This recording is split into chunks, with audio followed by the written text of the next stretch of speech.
Today's topic is fall leaves vinyl placemats. It's nice to spice up the home each season with a different look. This fall I chose to make new placemats and bring a little bit of the fall color into my dining room. So I purchased some silk fall leaves. I could have just laid them out on the table and put a couple of candles around. It would have been fine, right? But anyone with cats knows you can't leave anything unsecured. It won't stay put for long. So I decided to make it the silk leaves. So I decided to make the silk leaves into placemats.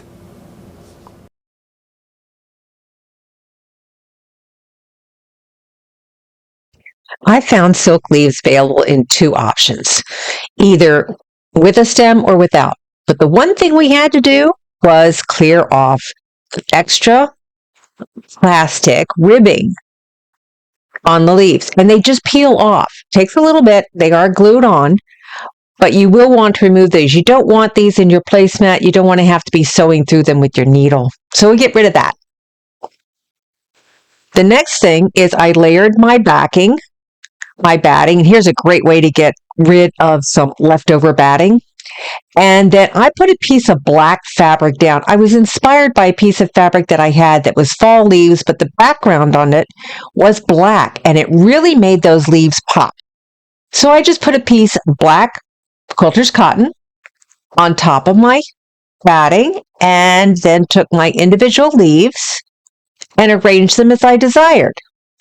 Now, you want to mix up the colors. You don't want all the leaves going the same direction.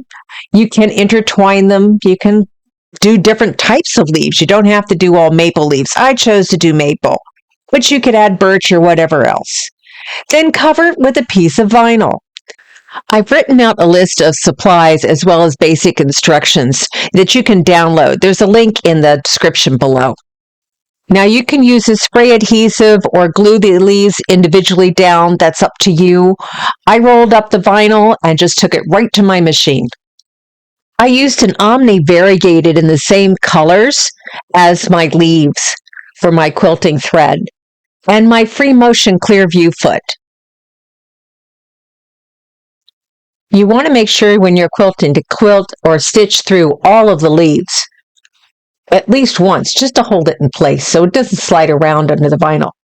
Then take it back to your cutting table and trim it off to the size you desire.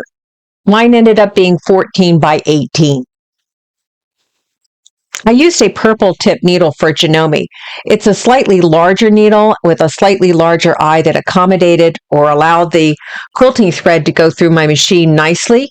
And it also prevented a lot of problems with skip stitches or having to go through the extra thick layers with the vinyl. Now the vinyl is thin. It's only a 0.03 millimeter thickness, so it's real thin.